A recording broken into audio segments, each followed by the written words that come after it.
ଦିନେ ଶିବ ପାର୍ବତୀ ରତି କ୍ରୀଡ଼ା କରୁ କରୁ ସକାଳ ହୋଇଥାଏ। ଏହି ସମୟରେ ବିଷ୍ଣୁ ବ୍ରାହ୍ମଣ ବେଶରେ ଆସି ଭିକ୍ଷା ଦିଅ ବୋଲି ଡାକିଲେ। ପାର୍ବତୀ ଶିବଙ୍କ ପାଖରୁ ଉଠି ଆସି ଦେଖିଲେ ଜଣେ ବ୍ରାହ୍ମଣ ଭିକ୍ଷା ମାଗୁଛି। ପାର୍ବତୀ ଶିବଙ୍କ ପାଖକୁ ଆସିବା ପରେ ଶିବଙ୍କର ବେତ ସ୍ଖଳିତ ହୋଇ ପୃଥିବୀ ପୃଷ୍ଠରେ ପଡ଼ିଲା।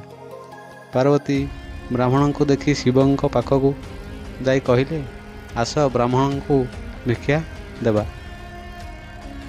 ଶିବ ପାର୍ବତୀ ଆସି ଦେଖିଲେ ବ୍ରାହ୍ମଣ ନାହାନ୍ତି। ଶିବ କହିଲେ, ବ୍ରାହ୍ମଣ ଭିକ୍ଷା ନ ନେଇ ଫେରିଗଲେ ବଡ଼ ଅସୁବିଧା ହେଲା।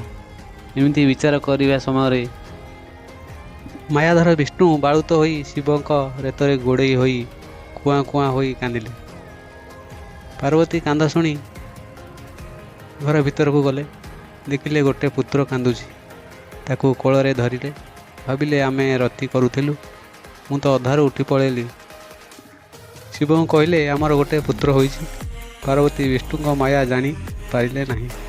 ଏହିପରି ଗଜାନନ ଗଣେଶଙ୍କ ଜନ୍ମ ହୋଇଛି। ବ୍ରହ୍ମ ବୈବର୍ତ ପୁରାଣେ ଲେଖା ହୋଇଛି। ଗଣେଶଙ୍କ ମୁଣ୍ଡ କାହିଁକି କଟିଲା? ପରବର୍ତ୍ତୀ ଅଧ୍ୟାୟ ଦେଖନ୍ତୁ।